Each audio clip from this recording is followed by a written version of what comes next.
সামনে বক্তব্য রাখবেন লেফটেন্যান্ট জেনারেল অবসরপ্রাপ্ত আমিনুল করিম।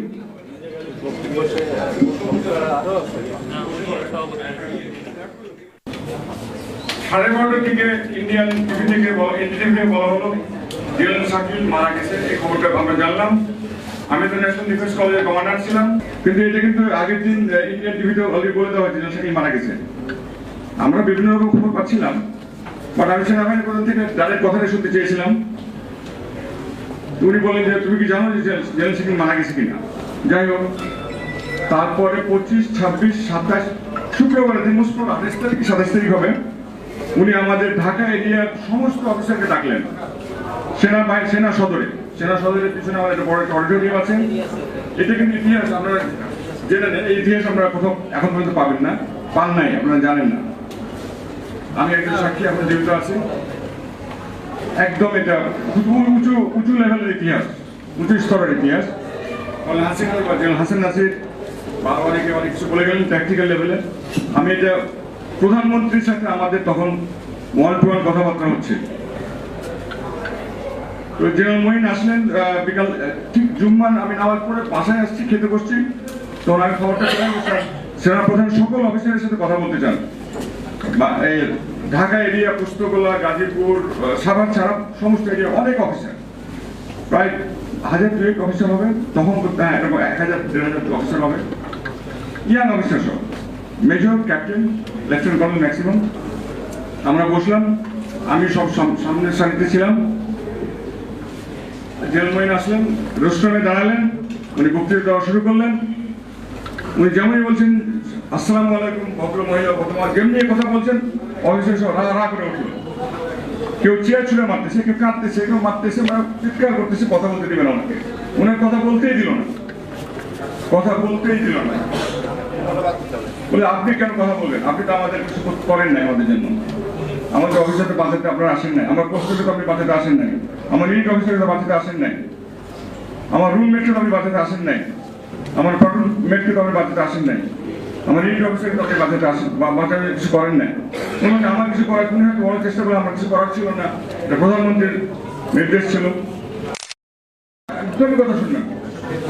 আমি কিছু টাকা দিয়ে সেনাবাহিনী সেনাপ্রধান কথা বলতেছেন, আমি একটু বিস্মিত হয়ে গেলাম, এই কর্তব্য বিমূঢ় হয়ে গেলাম। এটা কি হচ্ছে আমি একটু বুঝতে পারতেছিলাম জিনিসটা। তারপরে 2-1 অফিসার দাঁড়ালো, কিছু ব্রিগেডিয়ার লেভেলে ঠান্ডা করার চেষ্টা করবো। অফিসার কোনো কথাই শুনতেছেন। জেনারেল মঈন আমাকে শেষ পর্যন্ত বলে আমি তুমি একটু মাইকটা নাও, একটু শান্ত করার চেষ্টা করো। আমি মাইকটা নিলাম। প্রথমে আমি অফিসারকে একটু রাগান্বিত ভাবে বললাম, তোমরা যদি একটু সরগোল করো দেশটা সর্বশান্ত হয়ে যাবে, দেশটা চলে যাবে। কেন জানি আমার মন থেকে কথা বের হয়ে গেল। আমাদের আল্লাহ তাআলা বললো যে দেখো একটা বাহিনী নষ্ট হয়ে গেছে, ডিডিআর শেষ হয়ে গেছে, শত্রু কিন্তু অপেক্ষা করতেছে পরবর্তী বাহিনী যেটা হলো আর্মি, সেনাবাহিনী, তারা ঢুকবে। ওই সেনাবাহিনীকে যে পুরোপুরি ধ্বংস করে দিতে পারে, বাংলাদেশ খতম হয়ে যাবে। আমি ঠিক এই কথা বলছেন। আমি যতটুকু মনে আপনাকে আমি হাজির বলছি, আমি কথা বলেছিলাম দেখো একটা বাহিনী নষ্ট হয়ে গেছে, তোমরা যদি আমাদের কথা না শোনো, শান্ত না হও, শৃঙ্খলা ফিরে না আনো, তাহলে কিন্তু আরেকটা বাহিনী তারা ঢুকে যাবে, আর্মিকে শেষ করে দিবে। এটা আমি কেন বলেছিলাম, আমি জিয়াউর রহমানের সময় প্রত্যেক সপ্তাহে একটা কু হতো আর্মিতে, তখন আমি আর্মিতে জয়েন করি মাত্র। আর এই কুকুর দেখতে দেখতে খুব বিরক্ত হয়ে গেছিলাম, আর কত কু দেখবো। চিরঙে মারা যান, তখন চিরঙে ছিলাম। এই রক্তহরণ অনেক দেখেছি আর্মিতে, অনেক হত্যা দেখেছি, অনেক কু দেখেছি, অনেক হত্যাকাণ্ড দেখেছি, অনেক ষড়যন্ত্র দেখেছি। ইয়াং অফিসার পার্টি আমাদের করতে হতো, সামনে দাঁড়ানো অনেক, হয়তো যে কোনো সময় যে কোনো অঘটন ঘটে যেতে পারতো, আল্লাহ আমাকে এখন বাঁচিয়ে রাখছেন আলহামদুলিল্লাহ। তো এই কথা বলার পর কেন জানি অফিসাররা একটু ঠান্ডা হলো, কিছুটা ঠান্ডা হলো, ঠিক আছে আসলে তো তাই। অফিসাররা আমাকে জেনারেল মঈন পরে বললেন, ওনার কাছে তখন গোয়েন্দা তথ্য ছিল যে প্রত্যেকটা অফিসার একটা সন্ধ্যার মধ্যে ম্যাগাজিনে গিয়ে একটা করে এসএমজি উঠাবে, 6টা করে ম্যাগাজিন নেবে, সারা দেশে তারা ছড়িয়ে পড়বে, শত্রুকে তারা খুঁজে বের করবে, কারাই এই কাজগুলো তাদের খুঁজে বের করবে। আমি জেনারেল মঈন আমার সাথে পরে শেয়ার করলেন, ওনার অফিসে আসার পরে আপনার কাছে এটা আমরা হতে দিতে পারি না, এটা হলে হবে কি অফিসাররা একদিকে চলে যাবে, সৈনিকেরা একদিকে চলে যাবে, দেশের সেনাবাহিনী দেশের সাধারণ মানুষ আরেক দিকে চলে যাবে, দেশের ছিন্ন ভিন্ন হয়ে যাবে। জেনারেল আমাকে এটাও বললেন যে জোরহাটে একটা ইন্ডিয়ান প্যারা ব্রিগেড অপেক্ষা করতেছে, যে কোনো সময় তারা ঢাকাতে আসতে পারে এবং আমাদের বর্তমান প্রধানমন্ত্রী হয়তো বা ওনার উঠে নিয়ে যাবে। আমরা এটা আমরা হতে দেবো না। এখন ইদানিং একটা সোয়াসের ইন্ডিয়ান একজন প্রফেসর তার বইতে লিখেছেন যে জোরহাটে একটা প্যারা ব্রিগেড রেডি ছিল এবং তারা একটা কোর মানে 3টা ডিভিশনের ব্রিগেড একটা আর্মি কমান্ড এটা কুমিল্লার মুখে প্ল্যান করেছিল। এত বড় বিপদের মধ্যে আমরা ছিলাম, বিরাট বড় বিপদ। বিডিআর তো শেষ হয়ে গেছে, আমাদের অফিসারগুলো শেষ হয়ে গেছে, আমাদের অফিসারদের ওয়াইফদেরকে যে নিশ্চিতভাবে এইটা ভাষা প্রকাশ করা যাবে না, যাই হোক।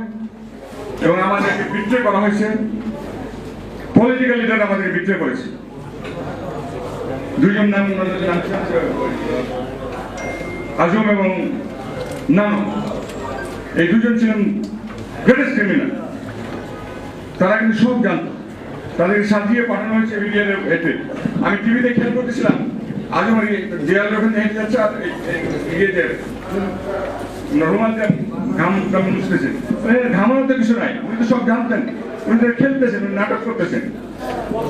তো যাই হোক, অফিসাররা আমাদেরকে 14-15টা কন্ডিশন দিল।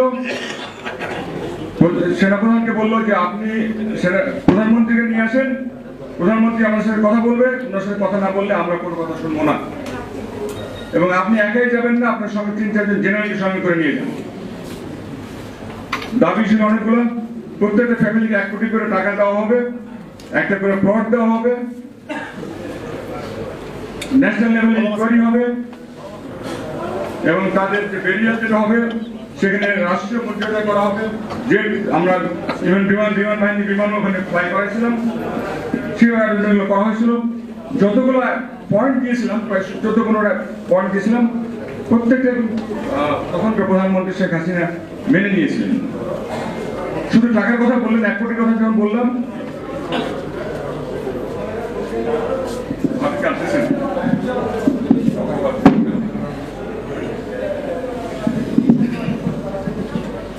1 কোটির কথা উনি বললেন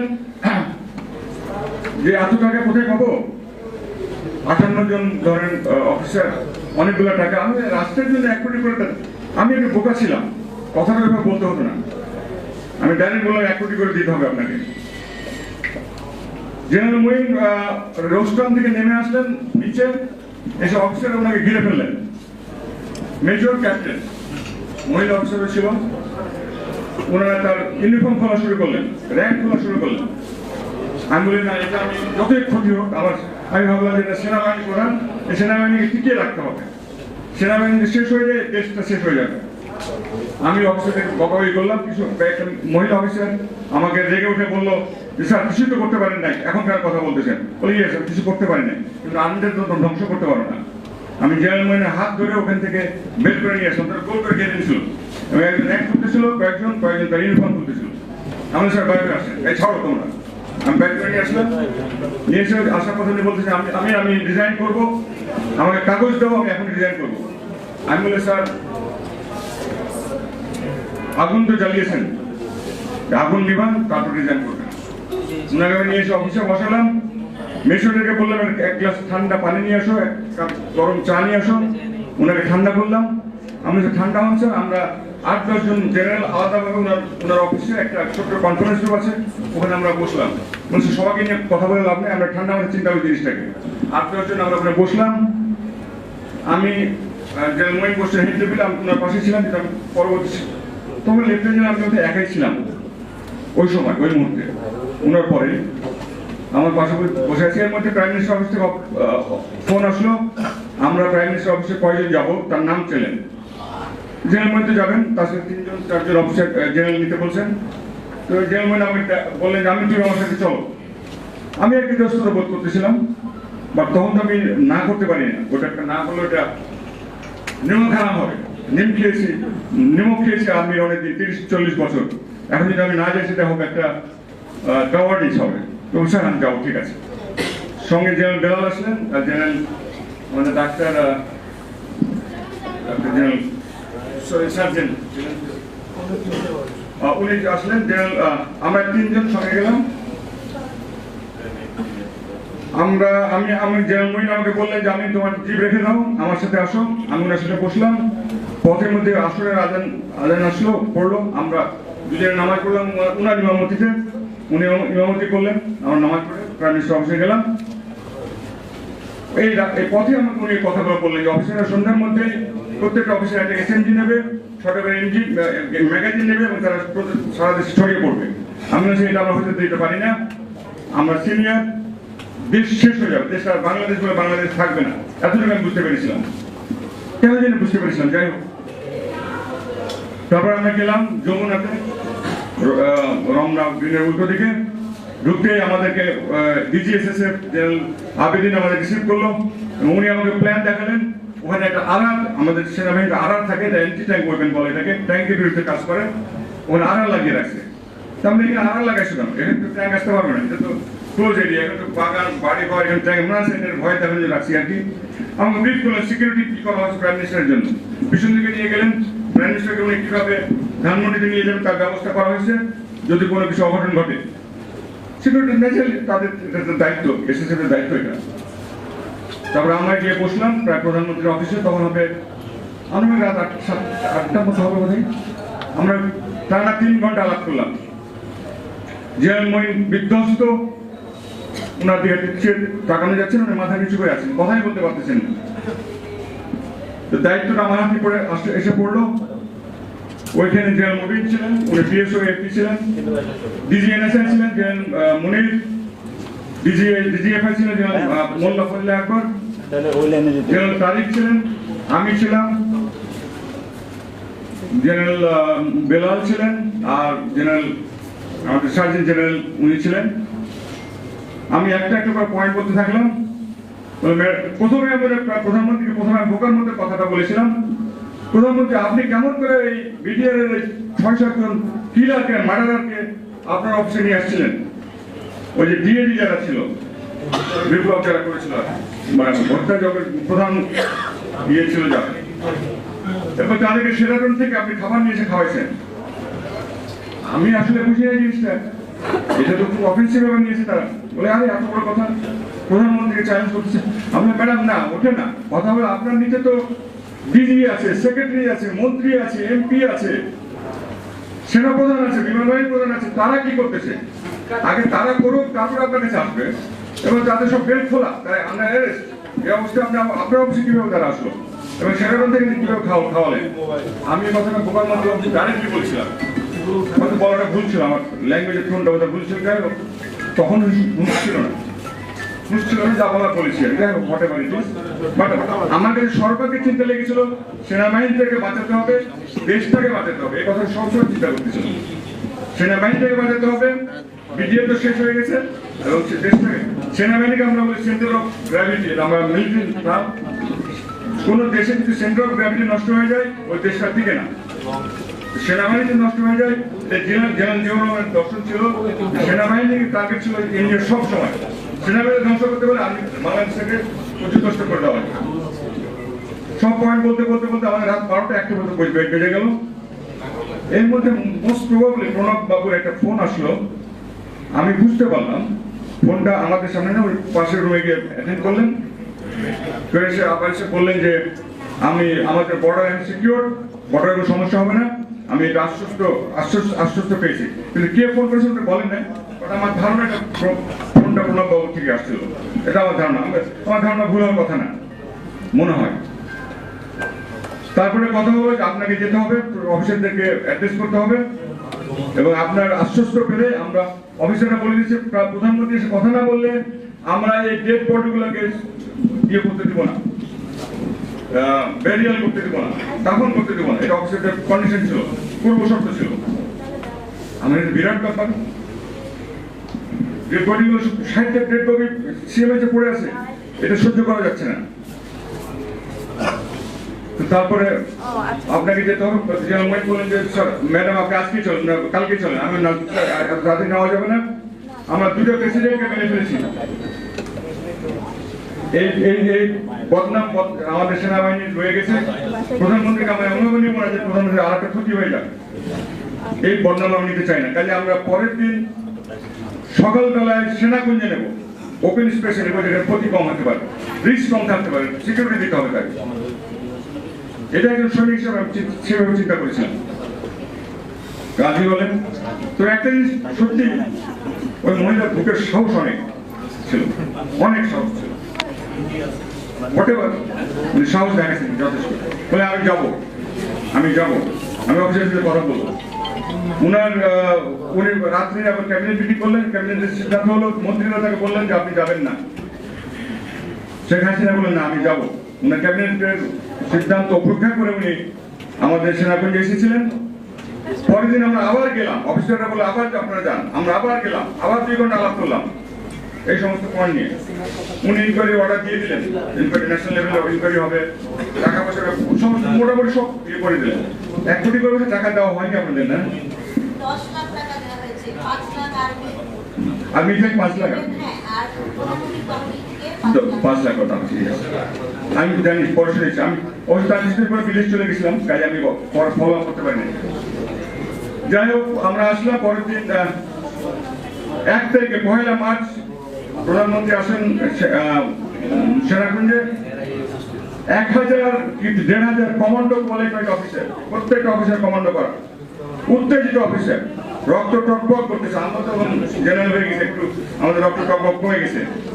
মানে এই উত্তেজিত অফিসারকে ঠান্ডা করা, টকবক করতেছে তাদেরকে, কি যে কষ্টের ব্যাপার ছিল এটা কল্পনা করা যায় না। আমরা ঘুমাতে পারতাম না। এর মধ্যে সারা রাখাতে নাচতে চাই আমরা, না সারাক্ষণ অফিসার বলে সারাক্ষণ থাকতে পারবে না। এর মধ্যে ফারুক খান নাচতে চাই, অফিসার বলে উনি থাকতে পারবেন না। শুধু বললেন জেনারেলরা তোমার এই অবস্থা টেক ওভার করো, জেনারেল টেক ওভার। তাহলে বিরাটভাবে এটা কেমন করে সামাল দেবো? তো কথা শুনতেছে না, কি করবো? এটা অঘটন তো ঘটে যেতে পারে যে কোনো সময়। এটা ইতিহাস হয়, আমাকে ইয়ে করেন না, আমি যেটা হয়েছে সেটা বলতেছি, নির্মোহ ইতিহাস বলার চেষ্টা করতেছি। আমি যেটা দেখেছি আমি নিজের সাক্ষীতে বলতেছি। Please don't misquote me in the press, please, for God's sake. আমি যেটা দেখেছি সেটা বলেছি, বলতেছি, আশা করি আমি সত্য বলার চেষ্টা করতেছি। যখন প্রথমে এক দল জেনারেল করে আসলেন, মোটামুটি শান্ত হলো, শান্ত তারা হচ্ছে না। আমি ভাবছিলাম যে আমি এবং 1 আর 2 জন আমার জেনারেল দাঁড়ালাম, আবার খুললাম। তারা যখন এখানে চলে আসছেন, সামনের মাঝামাঝি পথে দাঁড়ায় গেলাম, বলেন না তোমরা এই লাইন ক্রস করতে পারবে না। যাক, আল্লাহকে অনেক শুকরিয়া আদায় করতেছি, কোনো অঘটন ঘটে নাই। অফিসাররা ঠান্ডা হলো, কথা শুনলো, এবং তারপরের দিন জানাজা হলো। জানাজার এক পর্যায়ে কর্নেল ইলাহির বাবা, কর্নেল ইলাহি আমার অফিসার ছিল, অনেক আমরা বান্দরবনে আমার সাথে চাকরি করেছি, আমি ইউনিটে সিও ছিলাম, ইলাহি ওখানে ব্রিগেড মেজর ছিল। কর্নেল ইলাহি আমার স্টুডেন্ট ছিল, আমার ডিএসএল স্টাফ কলেজে আমার স্টুডেন্ট ছিল এনডিসিতে। কর্নেল ইলাহিকে আমি ব্রিগেডিয়ার বানানোর জন্য খুব চেষ্টা করেছিলাম, বোর্ডে পারি নাই। কর্নেল থেকে গেল, আমি বোর্ডকে রিকোয়েস্ট করেছিলাম যে ইলাহিকে স্যার আপনি ব্রিগেডে পাঠান না, ওকে অ্যাক্টিভ ব্রিগেড কমান্ডার করে দেন। জেনারেল মহিন তখন হ্যাঁ না কিছু বলেন নাই, পরের দিন ব্রিগেডে পাঠিয়ে দিয়েছে। আমি চাইছিলাম এত ভালো অফিসার তার ব্রিগেড কমান্ডার হিসেবে থাকুক, এর পরের বছর ব্রিগেডার হবে, অ্যাডজাস্ট হয়ে যাবে। এবং আমাদের আর্মি সিস্টেম ছিল অ্যাক্টিভ ব্রিগেড কমান্ডার হওয়ার। যাই আমার কথা বলে তখন শোনা নাই। ইলাহির বাবা উনি রিটায়ার্ড সেক্রেটারি ছিলেন, উনি আমাকে জড়াই ধরে অনেকক্ষণ কাঁদলেন, 5 মিনিট কি 10 মিনিট ধরে কাঁদলেন, আমিও কাঁদলাম। তবে জানালাম, আমার পাশে জেনারেল ইরশাদ ছিলেন, এক পাশে জেনারেল ইরশাদ, তারপর কর্নেল ফারুক খান, আর আর্মি চিফ ছিলেন। জেনারেল ইরশাদ একটা কথা বললেন, বলে যদি আর্মিকে অ্যালাউ করা হতো এখানে অপারেশন করার জন্য 1 ঘন্টা সময় ম্যাক্সিমাম লাগবে, ঠিক করে দাও।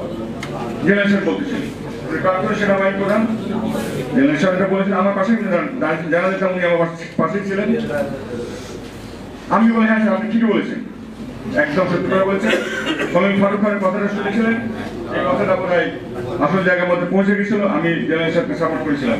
যাই হোক, জানাজা হয়ে গেল, ফ্লাই পাস্ট হলো, রাষ্ট্রীয় মর্যাদায় সুন্দরভাবে জানাজা অনুষ্ঠিত হলো। সুন্দর কি হবে, 60 অফিসারের কপি নিয়ে তো আমরা ঘাড়ে করে যাচ্ছি, কি এত সুন্দর কি আছে। যাই হোক, আল্লাহ যেটা কপালে সেটাই হবে। আমরা সামাজিক অবস্থানে নিয়ে গেলাম, আমার সাথে একজন সিনিয়র অফিসার, ওনাকে জড়াই আমি কমপক্ষে 10 মিনিট রেখে দিয়েছিলাম। আমার পাশে ইন্ডিয়ান ব্রিগেডিয়ার ছিল, সে তাকায় তাকায় দেখতেছিল। আমি বুঝতেছিলাম যে ইন্ডিয়ান ব্রিগেডিয়ার খেয়াল করতেছে ওকে। যাই হোক, তখন করে চলে আসলাম। আসার পরে যেদিন আগের দিন আমরা গেলাম, কথাটা বলার পর আমি যখন বের হয়ে আসি, জেনারেল তারিক আমাকে বললো যে কথা তো অনেক ভালোই বললাম, বেশ ভালোই তো কথা বললাম। আমার পোস্টম্যান জেনারেল তারিক আমার পোস্টম্যান ছিলেন আর্মিতে, সেনাবাহিনীতে। দেখে নেবো, আমার খালি একটু বলতো দেখে নেবো, আমি বেশি বুঝতে পারি নাই। আমরা নিচে এসে জেনারেল মহিন সাংবাদিকদের সাথে কথা বললেন, আমি পিছনে দাঁড়াইছিলাম, যেন ফর্মালিটি আর কি। আমি ভাবলাম যে একটু কিছু তো হলো। তারপরে প্রধানমন্ত্রী এবং শেখ রেহানা অফিসারদের ওয়াইফদের সাথে স্টাফ কলেজে দেখা করলেন, সান্ত্বনা দেওয়ার চেষ্টা করলেন, অনেক কিছু করলেন। আমি বললাম ভালোই তো হলো। আমি আমার চাকরি করে যাচ্ছিলাম, ওটা ছিল বোধহয় 2 তারিখ কি 3 তারিখ হবে। আমি কিছুই জানতাম না। 12 তারিখ সন্ধ্যার সময় আমার বাসায় ফোন আসলো, ঠিক মাগরিবের পর আর্মি হেডকোয়ার্টারে ফোন করলো, বলে স্যার আপনাকে সরকার সিদ্ধান্ত নিয়েছে আপনাকে চাকরি অবসরকাল কম্পালসারিলি আপনাকে প্রিমেচুরালি রিটায়ার করে দেওয়া হলো। একটা লেফটেন্যান্ট জেনারেল সেনাবাহিনীর 40 বছর চাকরি করার পর, এত ট্রেনিং করার পর, তখন আমি অ্যাকচুয়ালি অনেক কিছু জানতাম না, বুঝতামও না, আর আমার সঙ্গে কিছু ছিল না। একটা পর কোথায় তখন পাইছিলাম আমি জানি না, ইউএন মিশনে করি নাই কোনো জায়গায়। ওই সময় আমার এনডিসি কোর্সে আর্ম ফোর্সেস ওয়ার কোর্স একটা কোর্স চলতেছিল। ওখানে অফিসাররা খুব স্পিরিটেড অফিসার ছিল। আমার এখনো মনে আছে কর্নেল শফি, একজন সিগন্যালস অফিসার, কারণ আমেরিকায় থাকেন, এবং আরেকজন আমাদের আর্টিলারি অফিসার সাম, কর্নেল সাম। তারা অনেক কথা বলেছে, অনেক পয়েন্ট দিয়েছিল, এবং তারা আমার অফিসার ছিল। ওটা একটা বড় কারণ ছিল বোধহয়, তারা অনেকগুলো এই পয়েন্টগুলো দিয়েছিল। ওই অফিসারগুলোকে আস্তে আস্তে আস্তে পরের কয়েকদিন পরে 40 জনকে একসঙ্গে বের করে দেওয়া হলো। আমি এর মধ্যে মালয়েশিয়াতে চাকরি পেয়ে গেলাম, বিদেশে চলে গেলাম জুনের মধ্যে। অফিসার এর মধ্যে 400 মতো অফিসার, মোটামুটি মিডিয়ার উপলক্ষে 400 অফিসারকে বাইর করে দেওয়া হয়। আর যারা মারা গেছে তাদের তো বলার কিছু নাই। আমি বললাম যে কর্নেল সাহেব আমার মানে সতীর্থ সবাই, জেনারেল শাকিল আমার সাথে সিও ছিলেন, আমি তার কমান্ডার ছিলাম। জেনারেল শাকিল আমরা একসঙ্গে আর্মি স্কুলে ছিলাম, সবাই খুবই প্রিয় ছিল। কর্নেল ইমদাদ আমার অফিসার ছিল, পিজিআর এর টোয়াইসি ছিল, আমি তখন মিলিটারি সেক্রেটারি ছিলাম বঙ্গভবনে। সবাই খুব প্রিয় ছিল, ম্যাক্সিমাম তাদের সাথে আমি চাকরি করেছি। তো ওইটা তো বুঝাতে পারবো না। আজকে যখন হাবি যখন কথা বলতেছিলেন, আমি ভাবছিলাম চোখ দিয়ে পানি ফেলবো না, খুব চেষ্টা করতেছিলাম, আমি থামতে পারি নাই, একদম থামতে পারিনি। ওই বিদায়গুলো ঘটনা লিখতে হবে, সুন্দর করে লিখলে জানতে পারবেন। তবে এতটুকু বলতে পারি, এটা একটা বড় একটা ষড়যন্ত্র ছিল, দেশটাকে ধ্বংস করে দেওয়ার ষড়যন্ত্র ছিল এটা। যেদিন পাতওয়া এবং রোমানের ঘটনা হয়, তার 2 দিন পরে ইন্ডিয়ান পার্লামেন্টে দাঁড়ায় ওখানকার ডিফেন্স সেক্রেটারি, ডিফেন্স মিনিস্টার, একজন রিটায়ার্ড মেজর ছিলেন, উনি বলেছিলেন যে আমরা এদের প্রতিশোধ নেবো একদিন, উইল টেক রিভেঞ্জ। উনি বলেছিলেন আমরা রিভেঞ্জ নেব। আপনার যদি আবার খেয়াল থাকে, কিছুদিন আগে Indian defence minister Rajnath Singh লখনৌতে বলেছেন যে তোমরা প্রস্তুত হও, ওনার কমান্ডারকে বলেছেন, ইন্ডিয়ান কমান্ডারকে বলেছেন, এবং বাংলাদেশের সাথে কিভাবে যুদ্ধ করতে হবে সেটা একটা প্ল্যান করো। আপনারা কি দেখতে পাচ্ছেন না সেক্রেটারি বিল্ডিং এ আগুন লেগেছে? আমি 15 দিন আগে একটা সভায় বলেছিলাম যে আমরা সামনে সমূহ বিপদের সম্মুখীন হচ্ছি। আমি কিন্তু ওখান থেকে মানে ওখান থেকে ড্র করেছি। ওই দিন ছিল মর্নিং, তারা বিভিন্ন ডিস্টার্ব করতে চায়, রংপুরে ডিস্টার্ব করতে চায়, চিরং ডিস্টার্ব করতে চায়, বান্দরবান ডিস্টার্ব করতে চায়, চিরং ফেনী রোডে ডিস্টার্ব। আপনাদের এগুলো বুঝতে হবে, সিগন্যালগুলো বুঝতে হবে। দেড় সিগন্যাল। তারপরে আমরা হিন্দুদেরকে এখানে অত্যাচার করছি, কিছুই তো নাই, কিছুই হয়নি। কাজে আমাদের সার্বভৌমত্ব কিন্তু সবসময় আন্ডার থ্রেট, এতটুকু বুঝতে হবে। জনগণকে বুঝতে হবে, সাধারণ মানুষকে বুঝতে হবে। সাধারণ মানুষ বুঝলে দেশটা টিকে যাবে। এই দেশকে ঠিক মানে করা পদানত করা অত সহজ নয়। আমাদের এখন 12টা ডিভিশন আছে, আর্মি ডিভিশন আছে, আমাদের বড় একটা বিডিআর ফোর্স আছে, আমাদের বড় একটা আনসার ফোর্স আছে, আমাদের বড় একটা বিএনসিসি ফোর্স আছে, আমাদের 18 কোটি মানুষ আছে। এখান থেকে আমরা 1 কোটি সৈনিক পাবো। 10 লাখ 20 লাখ ছাত্রকে আমরা ট্রেনিং দিই 3 মাস ধরে, শুধু এসএমজির উপরে 2টা গ্রেনেড শিখাই দিই, যথেষ্ট যে কোনো আর্মিকে ঠিক হয়ে যাবে।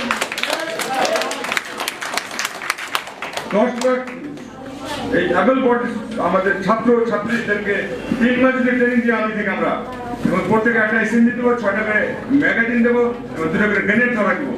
আমাদের কিচ্ছু করা লাগবে, আর্মি কিছু করা লাগবে, ইন্ডিয়ার ভিতরে আসুক, তারা পালায় চলে যাবে।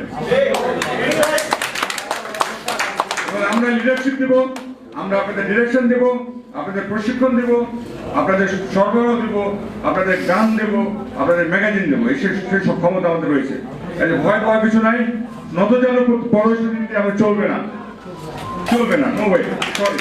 আমরা অনেক দেখেছি বিডিআর ঘটনা শুরু হয়েছিল, সেটা চলতেছে আজকে পর্যন্ত চলতেছে। সেক্রেটারি বিল্ডিং এ অলরেডি আগুন লেগে গেছে, আর কত জায়গায় আগুন লাগবে আল্লাহ পাক জানে। আপনারা সাবধানে থাকবেন। আমার বয়স হয়ে গেছে, আমি 70 বছর হয়ে গেছে। আমরা কিবা করতে পারি, হয়তো বা দিক নির্দেশনা দিতে পারি, আর কিবা করতে পারি, বাট ছাত্রদেরকে, ইয়াং স্টার যারা আছে, আমাদের সেনাবাহিনীকে, আমাদের আনসার বাহিনীকে, আমাদের আমি বিজেপিকে কোনোদিন বিজেপি বলি না এখন পর্যন্ত, সবসময় বিডিআর বলি। কমফর্টমেন্ট আই অলওয়েজ সে বিডিআর, আমি সবসময় বিডিআরই বলি। রিইনস্টেট হতে হবে বিডিআর নাম। হ্যাঁ, বিডিআর নামটা আনতে হবে, এটা আপনার বলবেন, বিডিআর নামটা আসতে হবে। বিডিআর নামটা না বলে কারণ ভালো লাগে না। যাই হোক, আমি যারা মারা গেছেন তাদের আত্মার বিদায়ী, আত্মার শান্তি কামনা করতেছি। আল্লাহ তাআলা তাদের জান্নাতুল ফেরদৌস দান করেন, এবং নিগৃহীত আমাদের পরিবার যারা হয়েছিল তাদেরকে আল্লাহ সান্ত্বনা দেন। আমরা চেষ্টা করেছি। ও আচ্ছা, সেনাবাহিনীর ইনকোয়ারির ব্যাপারে কোনো সিদ্ধান্ত ওখানে হয়নি। আমি শেখ হাসিনাকে বললাম যে ম্যাডাম, আপনি জাতীয় পর্যায়ে যখন ইনকোয়ারি কমিটি করলেন, তো আমরা আর্মিতে একটা ইনকোয়ারি করবো, করলে আপনারা করেন। আমি এটা আশা করছি বলেছেন আমাদের আর্মিতে একটা ইনকোয়ারি করতে হবে, জাতীয় পর্যায়ে যাই হোক। এটা আমি দেখেছি ছোটবেলায়, যে বাইরে যাই হোক আর্মির একটা ইনকোয়ারি থাকতে হবে। তো জেনারেল জাহাঙ্গীর নেতৃত্বে একটা ইনকোয়ারি কমিটি করা হলো। তার কিছুদিন পরে একটা চাকরি মালয়েশিয়া চলে গেছে, আর ফলো করি নাই, জানি না। এই তো, আল্লাহ আমাদের ভালো রাখুক, আল্লাহ দেশকে সুসংহত রাখুক। আমরা মিলেমিশে থাকবো, ধর্ম বর্ণ মিলেমিশে থাকবো, সবাই মিলেমিশে থাকবো। আমাদের ছেলে মেয়ে, পরিবার পরিজন, হিন্দু মুসলমান খ্রিস্টান বৌদ্ধ কে হোক, সবাই আমরা মিলেমিশে থাকবো, এক দেশ হয়ে থাকবো, ঐক্য বজায় রাখবো, এবং সার্বভৌমত্ব বজায় রাখবো। আমি সবচেয়ে সবাইকে ধন্যবাদ জানাবো, বিশেষ করে ফজল সত্তার, উনি আমাকে দাওয়াত দিয়েছিলেন। আমার এখনো মনে আছে, আপনি রিটায়ার করলাম, দুদিন পরে ফজল সত্তার ভাই আমার বাসায় গিয়েছিলেন। তা আমি ওনাকে বললাম যে আচ্ছা ভাই বলেন তো, আমাকে বাইর করে দিল। ফজল সত্তার ভাই জানি না পলিটিক্যাল খবর আছেন, আপনি প্রাইম মিনিস্টার বেশি জোরে জোরে কথা বলছিলেন, আপনাকে আরো ঠান্ডা ভাবে কথা বলতে হবে। তা আমি তো বুঝি না কিভাবে কথা বলতে হবে। তো সেটাই কারণ ছিল আপনার এই চাকরি চলে যাওয়ার জন্য। আমার এখনো খেয়াল আছে, কলিলাহি বাবার সাথে আরেকবার দেখা হয়েছিল কিছু মাঝখানে পরে।